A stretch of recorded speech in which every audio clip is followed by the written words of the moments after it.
Welcome everyone. Thank you for joining our expert webinar. I am Akash from Spring People. Spring People is India's largest enterprise training provider. In today's session, we have with us Sridhara, who will talk about the secrets of architecting with AWS. If you have any questions, please type them in the Q&A box and these will be addressed by Sridhara after the presentation is over. I would also request you to provide your feedback at the end of the webinar, which will help us in maintaining the quality of our future events. Now, without any further ado, I would hand it over to Sridhara.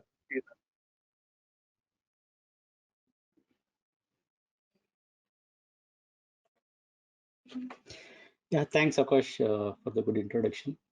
We'll get started. Okay, good afternoon to all of you. As you know, my name is Sridhara, and today we are having this webinar for about an hour on the 5 secrets of architecting with AWS. And in this webinar, I'll be talking about a few of the fundamentals as well as some of the concepts in architecting. So let's get started with the basics. So we have agenda, we have it's basically 1 hour session, and as Akash mentioned, whenever you have questions, use the chat window so that I can answer them, all of them at the end. We'll dedicate approximately 10 minutes for this QA session. And in case we have something, you can raise your hands and some of our colleagues will answer you if there is some attention required immediately. And we'll have a poll, and the we'll also have some bonus for you. Okay, so hope I am audible clearly. In case if any of you have any audio related issues, please post it on the chat window. Okay, so before we get into what we are going to talk today, let me introduce myself. I have 25 years experience in the corporate industry in various roles, predominantly in the architecting space. I have delivered and developed multiple customer projects, and on the other side, I did a lot of mentorship trainings and then lateral trainings as well. So I do predominantly training on the architecting, AWS, Python, and embedded systems. So in this webinar, we are only talking about general concepts of the architecting and what is the cloud computing, what is the overview of the AWS services, and few fundamentals of the architecting. And whenever we talk about architecting, the thing that we need to take as a job zero is security. So what are the probable security best practices we always must use? And when we talk about architecting, predominantly people now talk about microservices and serverless computing. I just touch upon at a very high level how AWS helps us in developing microservices and serverless computing.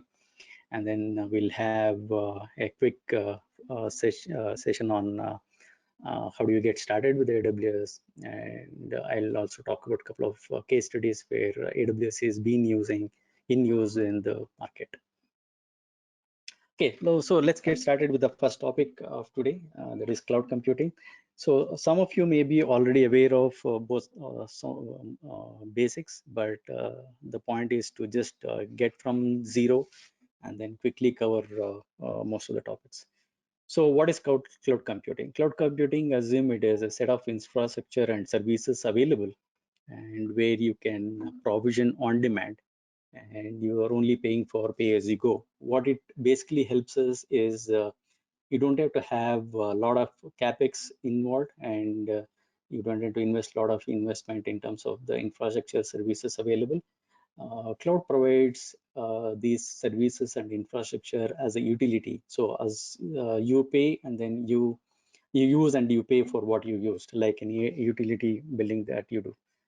One of the important aspects of the cloud computing, it's highly available and scalable. This is somewhere where we really want the good advantage of the cloud. What is the meaning of availability? Availability is generally measured in terms of over a year, how long it's been available, or rather, how long it has been down as well. So when we talk about 99.99% availability, it just or 95% availability, it just talks about few minutes in a year it is down, which is or few hours, couple of hours in a year it is down, which is very very good in terms of the availability concepts. And highly scalable, depending on our dynamic nature of the loads and the demands, we should be able to both scale up or scale out. So we talk about both horizontal scaling as well as vertical scaling. When I talk about vertical scaling, it is increasing the capacity of the infrastructure. Let's say a server, if I have 32 core and 64 G RAM and I want to scale up, it is nothing but I'm increasing the capacity to a double.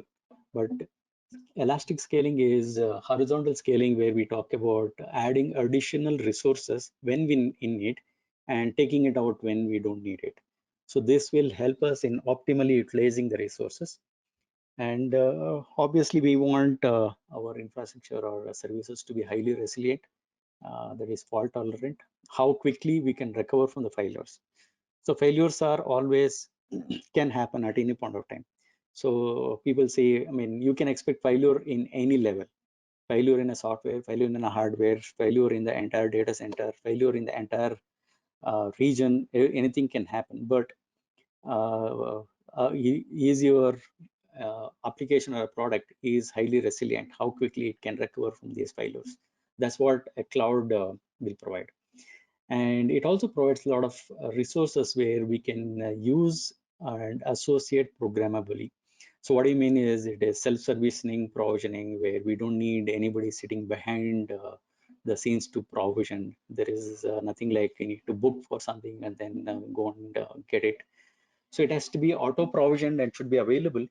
And finally, it has a lot of dynamic abilities, all the reusability, high availability, scalability, elasticity, anything that we talk about, utilities, that's something where cloud offers for us to work with. So this is very quick introduction of what cloud means and how do we get into the cloud.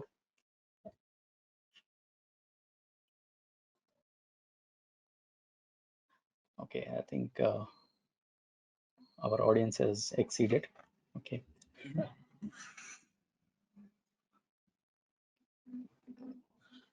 Yeah.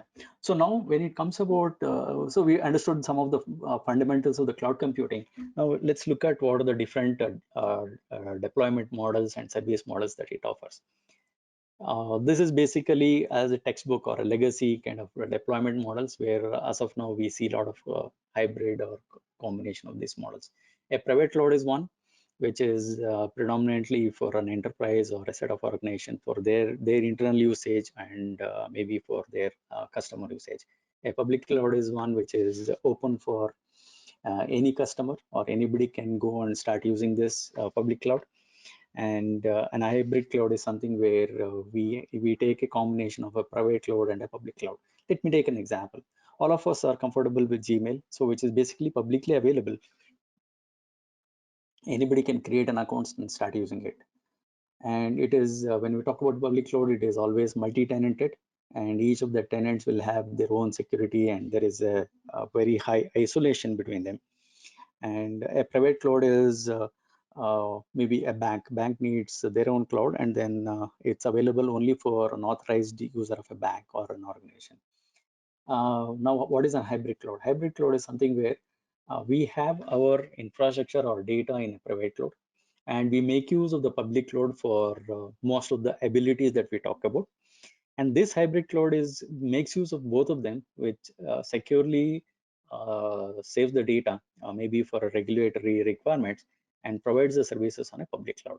So a hybrid cloud is a combination of, I mean, it interconnects both public and private cloud. Now there are other options where we have multi-cloud deployment, where my product is deployed in multiple clouds, which leverages the best of them, as well as I have hosted my application or a product on multiple clouds. So now this is basically a deployment model. When we talk about a service model, What we were talking about is we have multiple ways of deployment of the cloud, which is a private cloud, and a public cloud is for anybody to start using the resources and utilities and the services offered by the cloud. A hybrid cloud is a combination of where the private data center contains the data as well as the applications are hosted on a public cloud. Let's talk about what are the different service models available with this. So number one is basically we get infrastructure as a service where a lot of the infrastructures like compute, storage, networking, databases, many of those infrastructures are available as a service where you provision. And when you provision, you get those resources and use it. And when we don't need it, you can return it back, which means that terminate or delete those resources. And then you don't need to pay when it is not in use or when it is not in provision. Typically useful for high customization where you have your own custom operating system, custom applications to be deployed and then worked upon. And the next one, generally what we have is a platform as a service, where the service provider will take care of provisioning the infrastructure and creating a framework for us to work with. Let's assume we need a framework which provides Apache web server, a Tomcat or a JBoss or any of those web servers for us to host. So in an infrastructure as a service, I need to install an operating system, maintain, install all the dependent packages and applications, and then configure them and make it available for my applications to run. But in a platform as a service,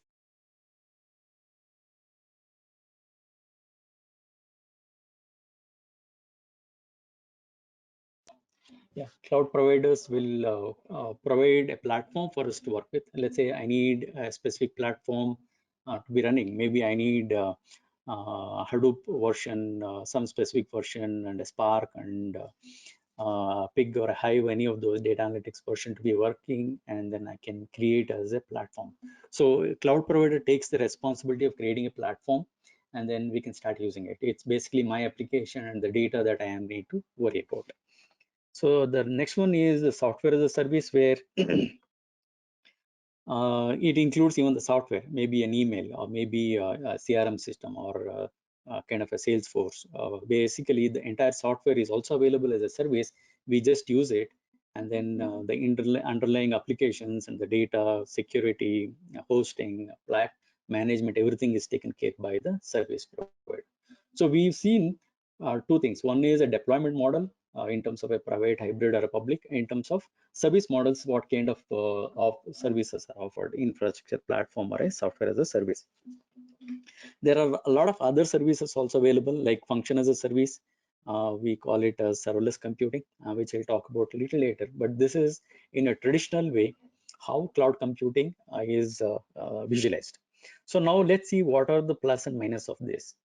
So now, the moment you go from IaaS to SaaS, your level of abstraction is more. It's more abstracted in a SaaS, whereas it's less abstracted in a IaaS, which means that I have a complete control of a lot of activities, whereas here I just have to use what is available for me. And then if you look at the economic flexibility of the purpose, level of abstraction and flexibility of the purpose is opposite, where you have a high flexibility in infrastructure as a service, whereas you have a very low flexibility in terms of a software as a service. Okay, so this is the flexibility of service. And then if you look at from the deployment perspective, economics of scale increases when you go to public. What do you mean to talk about is the unit price of a specific hardware or anything is more compared to when you go to public. So people say it's more economical to have a private cloud because I own everything. What we need to really look at here is the cost of the infrastructure, the cost of the maintenance, runtime, patches, replacements, everything we need to consider when we talk about a private data center, because it is owned by us and then we have to maintain all of them. And then there are a lot of chances where sometimes the infrastructure is underutilized, which means that we have purchased an excess and then we are paying for it, and we are paying for maintaining and then updating it. Whereas we go to public cloud, you are only paying for what you use. So which means that if you use a specific hardware or a service, you're only paying for how much you use, how long you use, where your cost of runtime cost as well as operational cost is very low. So basically, you're moving from a capex to opex the moment you go from a private to public cloud. And then finally, when you are in a private cloud, you have the complete control on what kind of regulations, certifications, and governance that you want to do.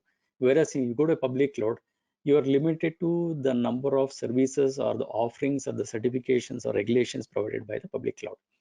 But generally, what we have seen in the last couple of years or past few years, the public cloud has more set of regulatory requirements fulfilled. I'll talk about those set of things in a separate set of slides in terms of security compared to a private cloud. So in a private cloud, to sum up, we only have the services which is required for an organization or an enterprise or a company. But when you go to a public cloud, you have a host of services where different people want to use different services, and obviously they have hundreds of services available for them. Okay, so now let's get into one more topic, which is the Amazon Web Services. What is AWS, and then what it offers for us, and how does we work with that?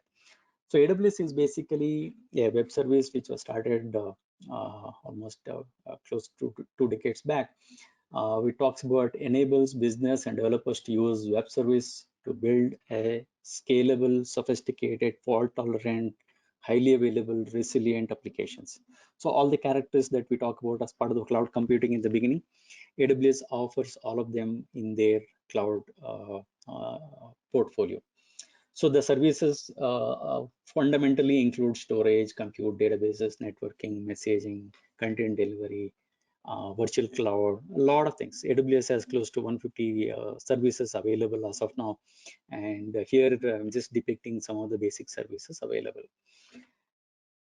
So what are the different advantages of going to an AWS cloud computing? Number one is you can trade capital expenses for a variable expenses. As we talked about from the slide of the cloud deployment models, we don't need to worry about initial investment, whereas we move from capex to opex, where we only pay or use whatever we are utilizing, and then move from the economics. It's because they are expanding their resources heavily, and obviously when they get into more and more infrastructure, they get a huge price margin. That price margin is passed on to the customers like us, and the more you have, the less is the cost per unit.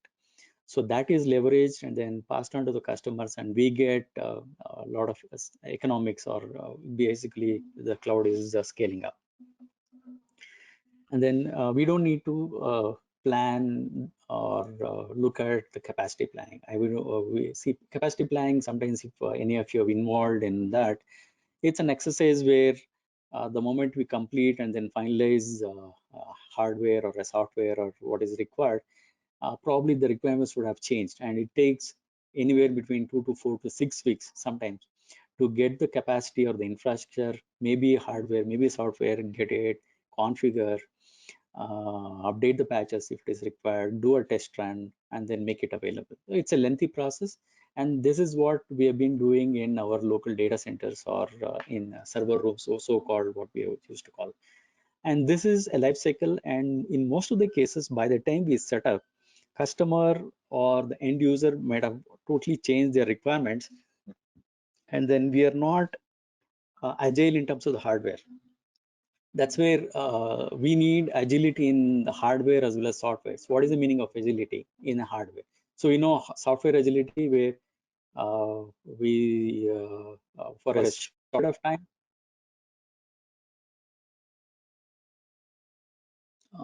for a short period of time, we fix, and then we can keep taking newer and newer requirements and start working on that. What about the agility in the hardware? We need a specific hardware. Let's say, for example, we are working on a hardware which is memory intensive, and suddenly we need a hardware which is compute intensive.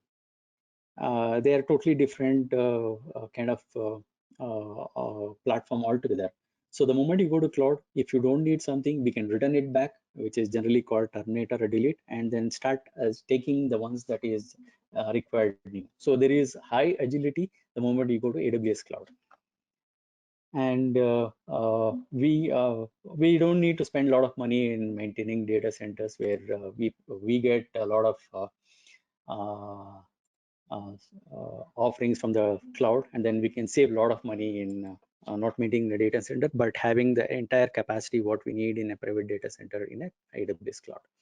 And finally, go global in minutes.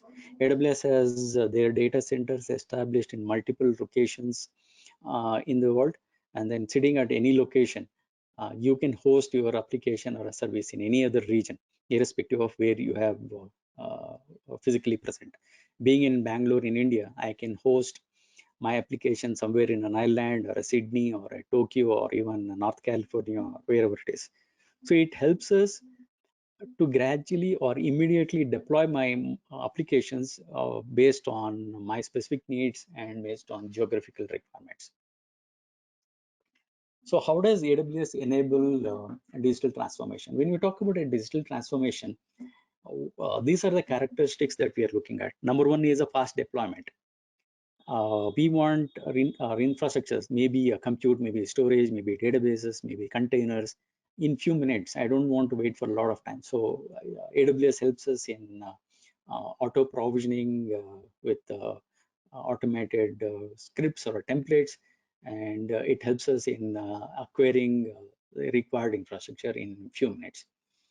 And low cost, as we talked about, we are only paying for what we use. If you don't use, if you're not using, you can automatically terminate them, and then make sure that you're only paying for what you use optimally. And it has to be elastic. I can add and remove resources or the capacity dynamically based on my traffic, based on my demand, or based on the requirement. And it should be globally accessible. As I talked about, AWS has regions in multiple geographical locations, and then we can plan to choose to install or have my environments running in multiple geographical distributed regions. And how do we secure? Security is in AWS, we call security is job zero. That is something that we have to take care. So there are a lot of services available in AWS to help us to secure our environment. So security is one topic I will expand more. Basically, it provides multiple tools in different layers so that we can secure our infrastructure. And obviously scalable in terms of effectively have a limitless capacity. Let's say you want to have a storage of petabytes or exabytes of capacity, you can have it. You want to have you want to run analytics where you need thousands of compute nodes, you can get it. That's the advantage of going towards AWS cloud. So AWS generally helps us in digital transformation, where we don't need to worry about these aspects, but what we need to worry about is our business logic and our program and an application which makes use of these services and features, and then have a sophisticated, highly scalable, distributed computing environment. So now let's talk about some more details of their offerings. So there are globally distributed data centers. They are called, AWS, it is called regions. Region is a physical city in a globe where AWS has their data centers, and each of the data centers will have multiple, I mean, each of the regions will have multiple data centers for local high availability and fault tolerance. And the ones in the blue are the current regions available, and the ones in the amber are something which is coming soon, where AWS is increasingly adding more and more data centers across the globe. So these are some numbers. We have 22 launched regions, with each of them multiple availability zones. I'll talk about what is the meaning of a region and an availability zone. So in out of this 22 availability zones, regions, totally there are 70 availability zones. Generally there are at least 2 availability zones in a region, and there could be more, sometimes even there could be 6 availability zones in a region. I'll talk about that a little later. And there are 5 more regions coming. And there's something where we need to look at. There are 216 points of presence. Generally we call CDNs, content delivery networks, or edge locations as we talk in AWS terminology. And this will help us as a local cache for static and sometimes even the dynamic contents, which helps us in high performance and low latency. So what's a region? Region is a geographical area, and each region consists of 2 or more availability zones. And an availability zone is basically a data center which is isolated from silos in availability zones, other availability zones. One region where at least contains 2 availability zones, and these 2 availability zones are connected with a backbone network, with a dedicated network with a very low latency, and they are physically away at least sometimes by 50, 60, or even 100 kilometers within a region. Let's talk about a region like North California, where there is a region and there are 6 availability zones within that. These availability zones are distributed in multiple locations within North California with physical distance but highly connected backbone networking.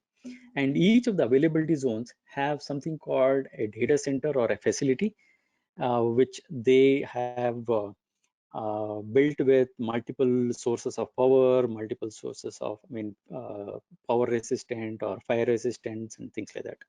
Each of the regions are built in low risk areas. Let's say, for example, if a region is uh, prone to earthquake, so the region and the region is the availability zones are chosen, or the data centers are chosen in such a way that they fall on low plates, which means that the probability of a natural calamity of all the availability zones within a region is very, very low. So AWS studies and then understands, and then that is how the region as well as the availability zones are built in. And we also talked about edge location. It's basically content delivery. Along with the content delivery, edge locations are also will also host a DNS service, which is called Route 53, web application firewall, which is a layer 7 firewall, and Shield, which is a layer 3 protection service. So there are a lot of edge locations. Edge locations are generally available within a region where they are called regional edge locations, and they're also available outside of the region, and that's generally used for caching and content delivery. So this gives you a pictorial representation of how the edge locations are distributed, and edge locations are something which we keep adding very frequently to reach multiple maximum user space or geographical distribution area.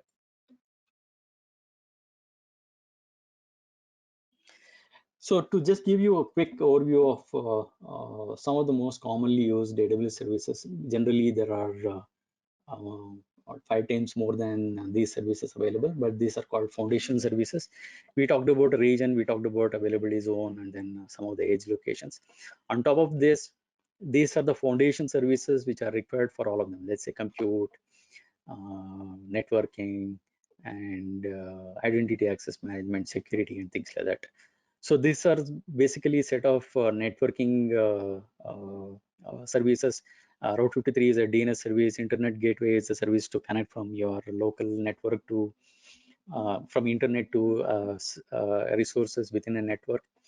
And there is a load balancer. There is Elastic Virtual Private Cloud, and a lot of customer gateway and things like that. So in a compute, there are a lot of services like Elastic Compute Cloud, container services, auto scaling, serverless computing, and things like that. And in case of storage, AWS offers a block storage as well as an object storage, and NFS kind of elastic file system. So an archival system, import export of the data, where you want to export or import the data into the cloud, and the caching mechanism. From the security perspective, there are a lot of, most importantly is identity access management, where you can create users, groups, roles, and policies. AWS IAM is one of the best that I have seen, where you have very granular services, permissions to the services, and then you can restrict at an API level as well. And it also integrates with the Active Directory services. It also enables us to encrypt, and there is a service called Key Management System, KMS, which helps us to have an envelope key, which a key generated by AWS, or a customer generated key, where we can use this key to encrypt any of these storages available here. And there are services like CloudTrail, which enables us to log all the API activities done on the account or the resources, and we can get a complete insight of who has done what, when, and what kind of activities are done. And there is also a service called Trusted Advisor, which helps us in identifying security threats, identifying what can be optimized in terms of cost optimization. And it also provides a lot of metrics for us to go and improve in terms of security, utilization, and things. And then there are a lot of DevOps services available where we can deploy code, we can do a code build, and we can also use code repository using a code commit, and orchestration service like OpsWorks. And there is a monitoring service called CloudWatch, which helps us to monitor all of the services available. And there are a lot of application services which are available for upsub mechanism, like an SNS, email notifications, queues, and creating a data record pipeline and things like that. So this is for big data analytics, where it's a managed Hadoop cluster. And then for data analytics, elastic caches, in-memory caches, relational database services, which offers a host of databases as a service, like Oracle, MySQL, Postgres, MS SQL, MongoDB, Cassandra. Many of those services are available. And AWS has a NoSQL service called a DynamoDB, and this is a data warehouse. So like this, and then there are a lot of programmable SDKs available, and APIs available for us to connect with that. And there are a lot of third-party or external partners who will market their products, or those products are available on AWS as we can start using it. Okay, so now let's look at what are the fundamentals that we need to look at when we architect on AWS, or general in architecture. So we talk about 5 pillars of framework, architectural framework.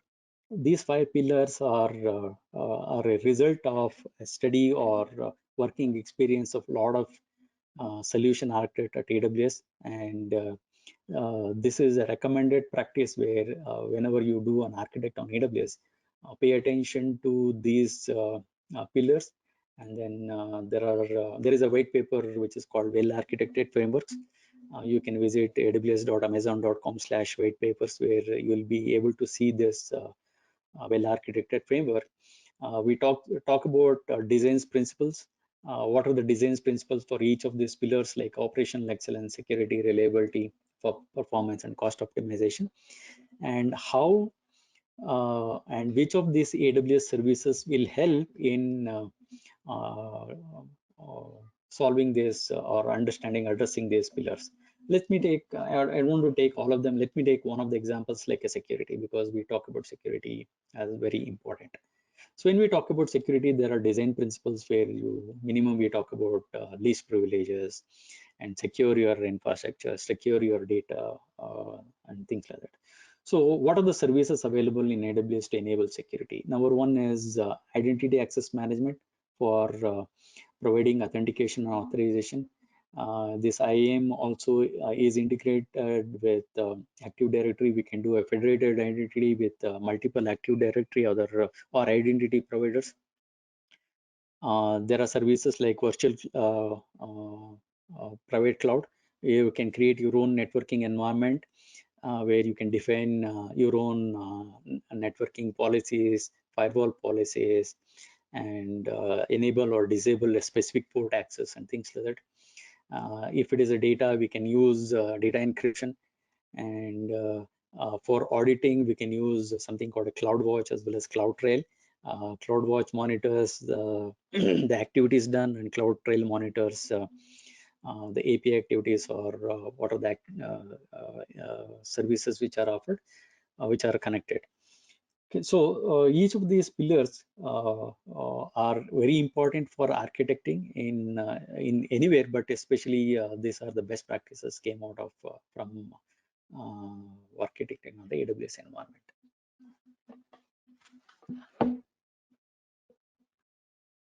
So let me talk about something very simple in terms of when we architect in a cloud. Generally, we have some predicted demand, and we have, in case of a traditional hardware, this is what we provision. But generally, the actual demand will be very variable, and there is an opportunity cost, which means that we are underutilizing, or there are some attrition because our capacity is not sufficient to service the customers. But we go to cloud, what happens is there is a feature called auto scaling, which enables us to dynamically scale up and scale down resources based on the actual demand, where you optimally utilize. At the same time, you are not losing, or you're not degrading your performance or anything. This is something probably we need to keep in mind. Auto scaling is one of the important and best features in AWS, where we have to make sure we integrate and then have them connected all the time. So we talk about security. I talked about identity access management. So where we have an IAM traceability, there is a service called CloudTrail, which will help us. There is a service called Trusted Advisor. There is a service called Config, which also helps us to see any deviations from the set rules and policies. And there are security at each and every layer. There is a key pair for accessing instance, and there are network layers. There are layers at a internet layer, like we talked about WAF and Shield. There are security services available at multiple layers, and then there are a lot of using multiple services we can mitigate a risk, and then identify a risk and mitigate, and even create a contingency plan in case it is required. So AWS provides the same familiar approaches to security that companies have been using for decades, with increased visibility, control, and auditability. You can have a complete view of your infrastructure with management console, and you are the whole sole authority where your data is stored, how you can using, and AWS is get audited and certified by a lot of third-party agencies, which makes us secure. And some of these are regulatory requirements for many of the applications to run on AWS. So there are two entities involved here. One, so who is responsible for what? So AWS is responsible of the security of the cloud, which means that they take care of the infrastructure and the foundation. And customer is responsible for security in the cloud. So with a lot of other services available, we can encrypt the data, we can create our own access mechanism, and we have to secure our infrastructure on the cloud. So by just going to cloud, generally it does not mean you're secure, but by employing this different options and services available, we can make our infrastructure very secure. So now let's talk about some of what are the different, what do you mean by microservices, and what are the services offered by AWS in microservices and serverless computing. So in one word, microservice is nothing but doing one thing well. So if you have a lot of functionalities in an application, each application or each module just does one thing, and that is separated and then coupled using, generally using an API. We can call generally a REST API, where they can communicate, which helps us. Basically, each of them is independent, decentralized, modular, and individually can be deployed and scaled. And I can use any language for any of these services. They, in a monolithic application, they have to be in the same language for us to build and deploy. But in a microservices, each of these components can have their own life cycles. They can use their own languages which are best suited, and then finally we deploy. And then because they interact with an API which is well documented and understood, each of these modules can communicate with each other very efficiently and effectively.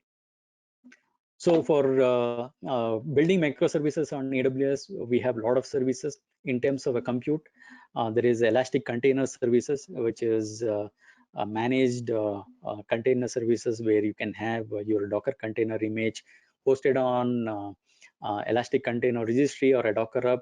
And then Fargate is an engine which manages the containers. We can even use Elastic Kubernetes services for managing the orchestrating the deployments.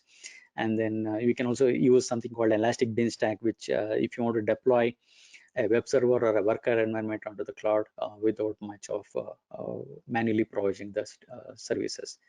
So in terms of the database, there is a NoSQL database called DynamoDB, and then all the SQL databases called relational database services. It is a managed database service available, and object storage as well as in-memory caches, and a lot of other things like messaging, POP-subs, and we also have Elastic Load Balancing, DNS services, an API gateway, which is a very powerful way, which helps with an API gateway and a Lambda and a DynamoDB, we can create something called a serverless architecture, where you don't need any provision compute resources.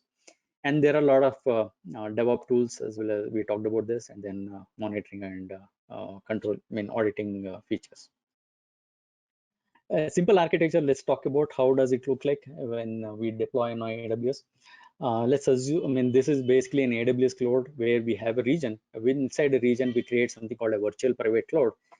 Virtual private cloud is nothing but a logical data center where you can define your own networking rules. You can create your own subnets. And let's assume this is a mobile backend that we want to develop on AWS. So there is a mobile client. When we try to access a static file, generally we try to access a website.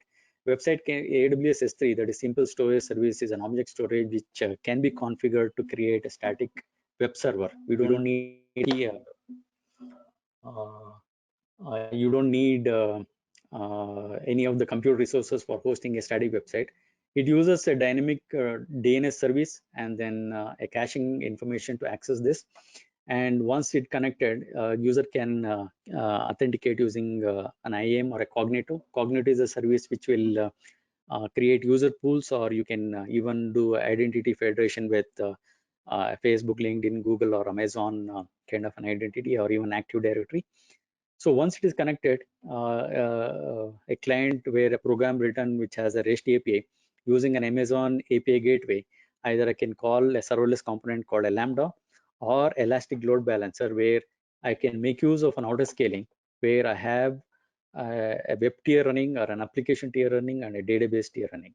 So this can be used automatically. We can automatically increase or decrease the capacity using an auto scaling. And this is monitored by something called a CloudWatch, which will monitor metrics like CPU utilization, number of connections running on the databases, how much of data is, how much of transactions are happening, and things like that. So for the web services, auto scaling uses a CloudWatch to increase or decrease horizontally number of resources based on the demand, and then it can help us optimally utilizing the resources. And on top of that, we have a lot of serverless components where a PubSub module, a NoSQL databases, and if you want to interact with customers directly to send a message or anything, we can use Pinpoint, and then you can archive the data where the data which is not frequently utilized. And the whole thing can be deployed using something called Elastic Beanstalk or a CloudFormation, where we can automate. It is basically, CloudFormation is infrastructure as a service, where you create a template, and then by using the template, we can deploy or configure the entire services that we talked about. We don't need to manually go out and create. Okay, so there's a simple architecture generally, which is we call it as a mobile backend. That can be how we can deploy using an AWS set of services. So now, last set of things, how do you get started? There is a free tier service in AWS. The moment you create an account, there are a lot of services available for free for the first 12 months.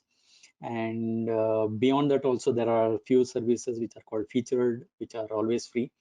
and some of the services beyond a free tier you have to pay. So I recommend you to go to this website aws.amazon.com/free, where you will be able to identify and understand what is available for free and then how do we get started. Okay, so basically you create an account, and when you create an account, you can start using AWS Management Console, a browser interface, and start creating a new user, and you can have multi-factor authentication enabled so that you can secure your account and start using it.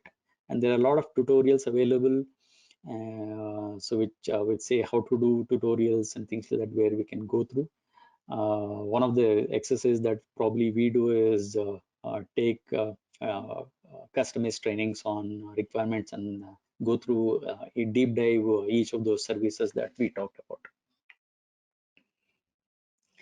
And coming to a certification, obviously, how do you know, how everybody knows that you know AWS or anything?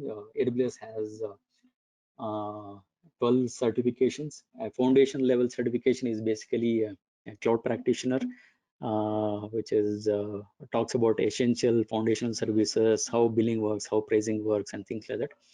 And there are 3 verticals in associate level: an architect, a developer, and an operations. Depending on the role that you play, you can choose to go with any of this associate level. And an associate can, after whatever the recommended practices and years of experience, they can get into a professional certificate as a professional architect or a DevOps engineer, as either as a developer or a sysadmin.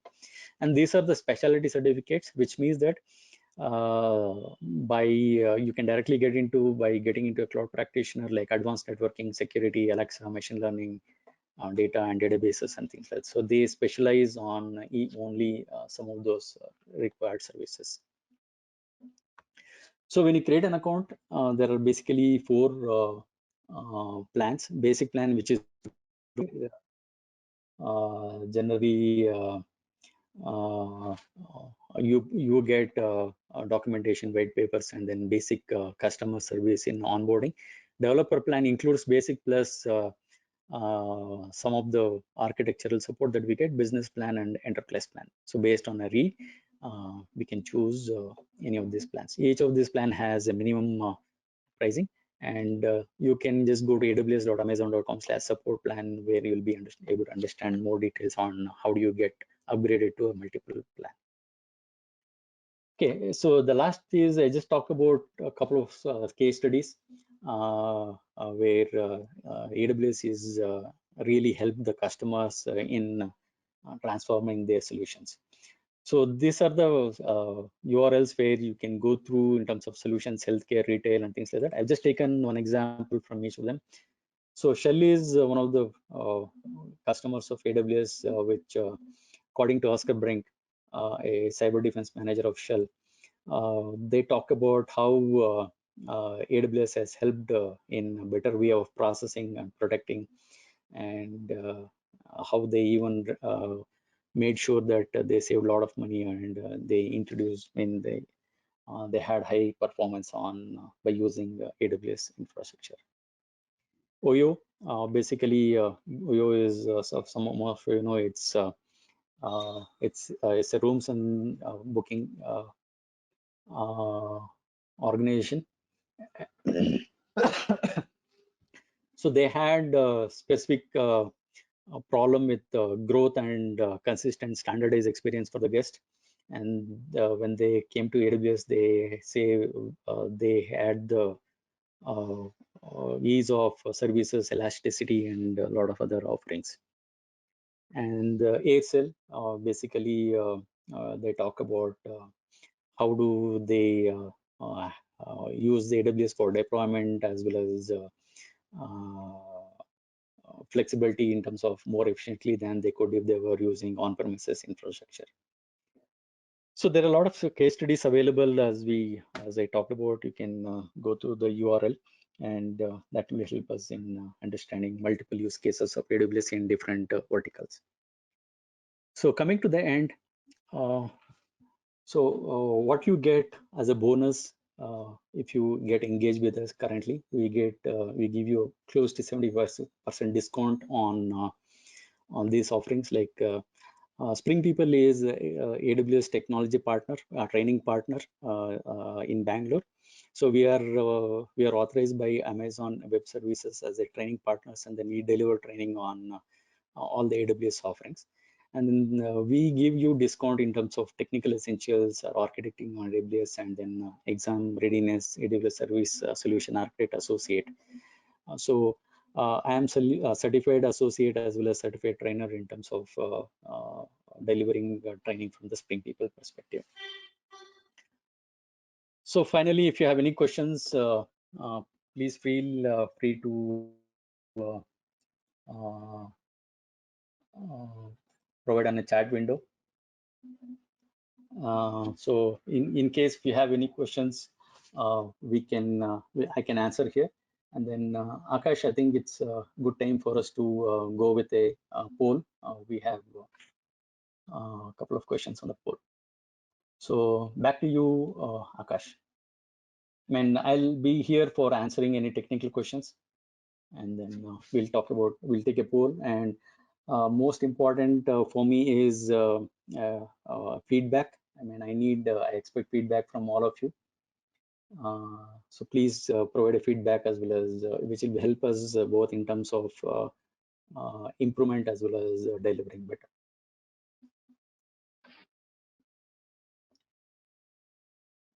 Thank you, Sridhara. Thank you everyone for joining us. We would really request you to give your feedback so that we can have better curated webinars for you in the future. And let me talk a little bit about the special offer which we have going on right now.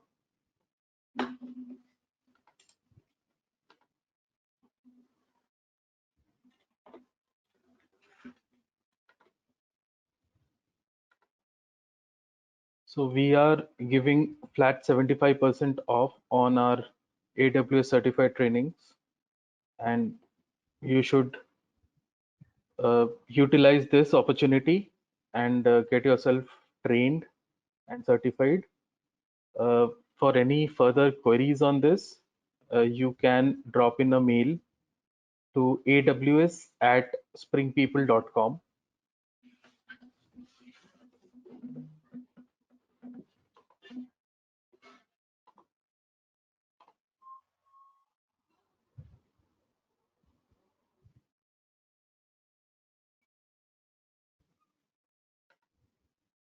So Sridhara, I think you can take up the questions now. Yeah. Let's see.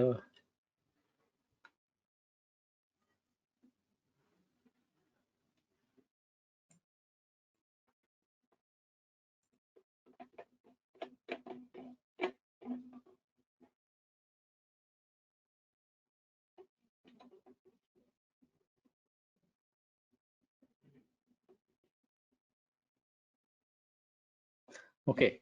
There is a question, is there any difference in security when compared to public and private cloud? I hope the person who has asked is still online. So basically there is the concepts are the same. Like we talk about security in terms of network security, data security, keys and things like that. But the way it is implemented could be totally different. In a private cloud, it's our responsibility because we own or maybe we subcontract to some people where the scope of the services may be different. But when you go to a generic cloud provider like AWS, Google, or an Azure or anybody, they are built with a lot of the newer threats into keeping in mind, and their mechanism of identifying the vulnerability and then detecting and as well as rectifying them is really different, but the concepts will be the same. Okay. How is Elastic Beanstalk different from Elastic ELK, Elastic Logstash and Kibana? So Elastic Beanstalk is a service for deploying a web server or a worker environment onto AWS cloud. Let me take an example. If you want to deploy a web server application, what I need is basically, typically think of a LAMP stack where I need a server which is installed with a web service like a Tomcat, and I need an operating system like an Linux. I need a front end, and I need a database. So if I have to deploy it on AWS cloud, there are two ways. One is manually I can go and create all of this and then deploy all the frameworks what is required and then deploy my application. Whereas Elastic Beanstalk helps us in creating an infrastructure for us, choosing the platform. Let's say I choose my platform as Python. I choose my platform as JBoss. I choose my platform as Node.js or a Docker container. Elastic Beanstalk takes care of provisioning the required and underlying infrastructure, including load balancing and high availability, where I just need to provide my zip file, say, okay, go and run on this. That's Elastic Beanstalk.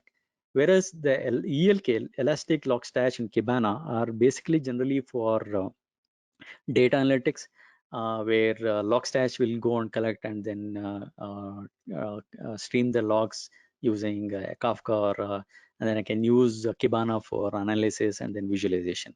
So that is for data analytics and visualization, whereas Elastic Beanstalk is for deployment of web server and worker environments. Okay, so what is serverless computing? Serverless computing does not mean that we don't have a server. It just means that I don't need to provision a server for myself.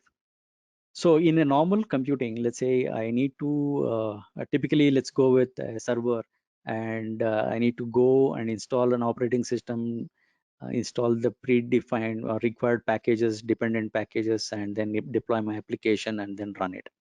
And most of the times it may be running as a daemon or a service which is running over the time. Whether any of the requests are coming to that particular server, whether it is processing or not, I have to keep it running just because I want it to be highly available, which means that anybody can come and access my services. Whereas when you talk about a serverless computing, we only look at a code.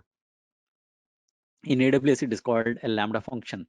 A Lambda function is basically you write a function, which is nothing but an event handler, and you associate this function with a specific event. The events could be HTTP post request or a GET request, or any update on a database, or if you upload a file into a cloud storage and then somebody does a copy. Any of these events can be triggered as the entry point for this code, and when it happens, the event is generated and then we can hook up this function to trigger that, which means that the function runs only when there is an event and it does not run when it is not. And I'm only paying for how long my function is running in terms of prorated in terms of 100 milliseconds, which is very, very good, and how much of memory that I consume while I'm executing this function. So serverless computing is, we don't deploy servers and deploy my application. I write my code and deploy my, upload my code to a service service like a Google functions or Azure functions or Lambda, AWS Lambda functions, and they run based on only when it is required to run, and you're only paying for when the function runs, not otherwise. Okay, let's go to the next questions. What is the validity of the specialty certifications? All the certifications are valid for 3 years, and depending on specific certificate you took, the price may be different, but the validity is 3 years.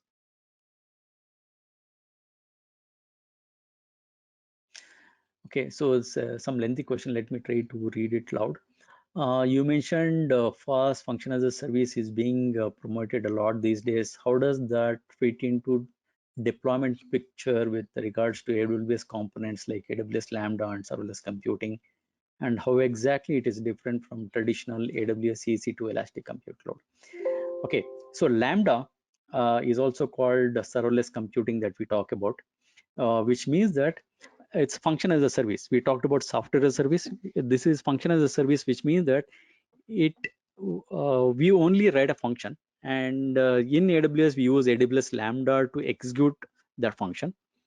We upload a function to Lambda and Lambda will execute it, and internally it may use some resources, but basically it is not that we are provisioning an EC2 instance and running the code.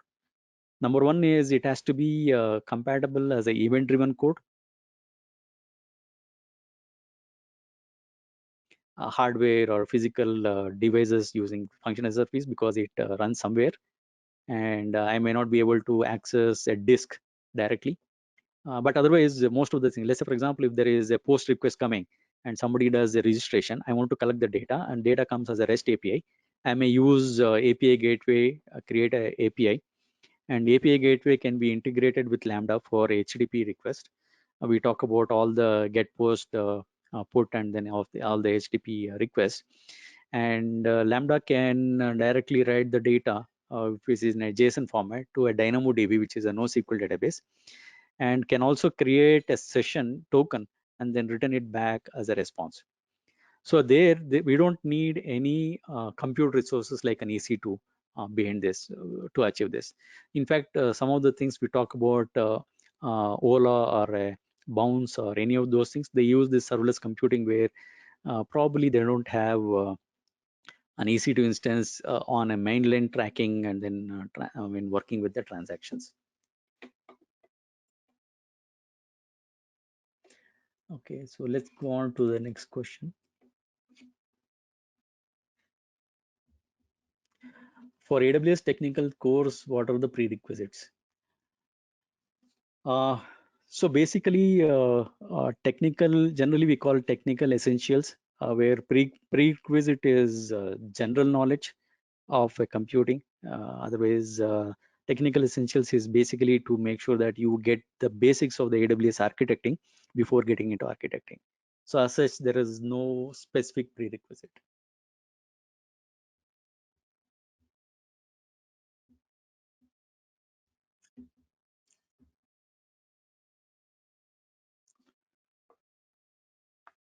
Okay, the next question is, what is serverless architecture? I think I talked about this. Serverless architecture means we don't provision any resources, but make use of resources, and you only pay for what you have used, maybe in terms of seconds, milliseconds, and things like that. I talked about DynamoDB, I talked about API gateway, Lambda, many of those things. How long does it take a non-technical guy to pass an associate exam? It's a tough question to answer because it all depends on how much of knowledge that you can gain and you can learn. And, but typically I can say it may be anywhere between 3 to 6 months with the consistent work. Don't take this as a guideline. I mean, just take it as a reference, but not as a typical answer. I mean, hardbound answer. Okay, that's all it takes.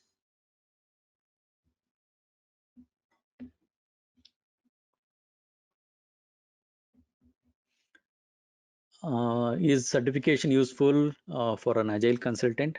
Definitely yes, because most of the organizations right now are looking for certified people, because they definitely know this is the guy who knows or passed a certification exam, and there is a lot of value in getting certification. So cloud practitioner is a good choice for an agile consultant to start with, and maybe if you're interested in terms of DevOps, you can get into a DevOps.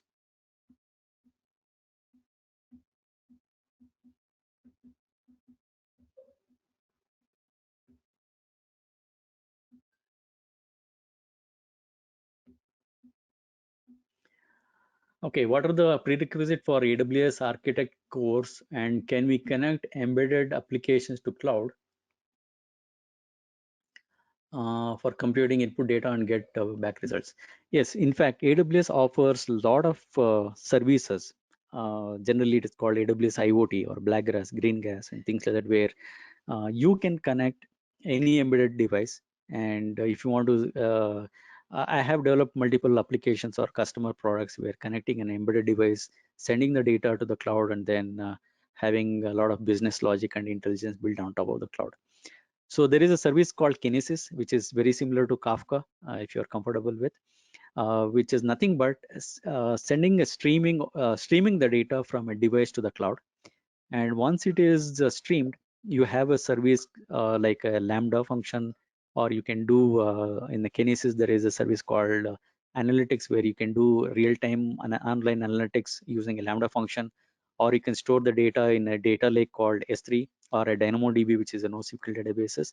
And once the data is stored in AWS and you have the complete options, whether you want to do additional processing or you want to do analytics or whatever you want to do, you can do. So it is, there are a lot of applications. Say for example, Bounce, I took an example, which is basically a two-wheeler renting. They use very similar thing where each of the vehicle, two-wheeler is a device, and that gets connected to AWS cloud. So probably you would have seen an ad powered by AWS on a Bounce.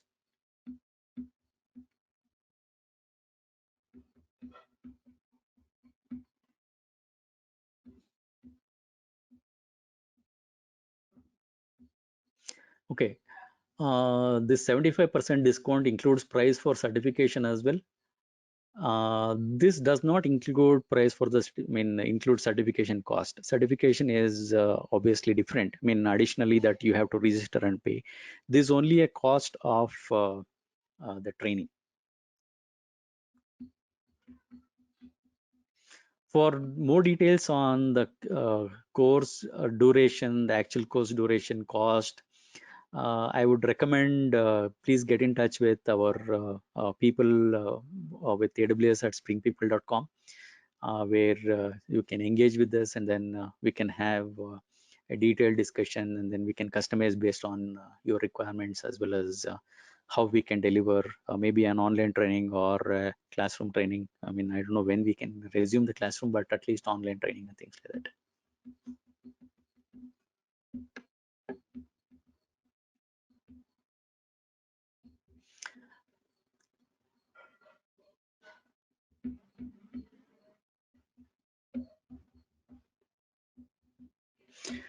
Okay, I think yeah, could you please shed some light on support for RDBMS Oracle in AWS? How is the, okay. See, basically AWS provides database services called Relational Database Services, RDS. RDS is a managed database solution which supports multiple database engines. So it supports an Oracle, it supports MySQL, it supports MS SQL, Postgres, MongoDB. Now it also supports Cassandra and MariaDB and many of those things. What is the advantages? When I choose RDS as and choose this engine, I don't need to install, I don't need to create a virtual machine. I don't need to install databases or configure anything. So everything you just configure, provide the options for us to configure. RDS takes the responsibility of creating appropriate resources, which and installs the software and provides an endpoint for us to communicate and talk to the database. It's a managed database. So what is the advantage? Let's say, for example, if we want to deploy it in a multi-availability zone for a high availability, and then I want it to be synchronized, it takes care of that. If I want to update minor patch updates, RDS takes care of it. If I want to do an automated backup on a daily basis and keep it for a specific window, like 7 days or 14 days or 35 days, anywhere between 0 days to 35 days, it takes care of that. So it's a managed database service, which will really help us in concentrating on the business logic rather than database administrative, most of the database administrative activities. What is the advantage of AWS over other cloud services like Azure or Google? Probably will not get into comparison in this webinar because that itself is a huge and different topic altogether. You can see a lot of websites which talks about that, but I differ. I would not want to answer that specific question in this webinar. Right. So, Sridhara, we are almost out of time now. So maybe you can take one last question. There are a lot of questions, I think.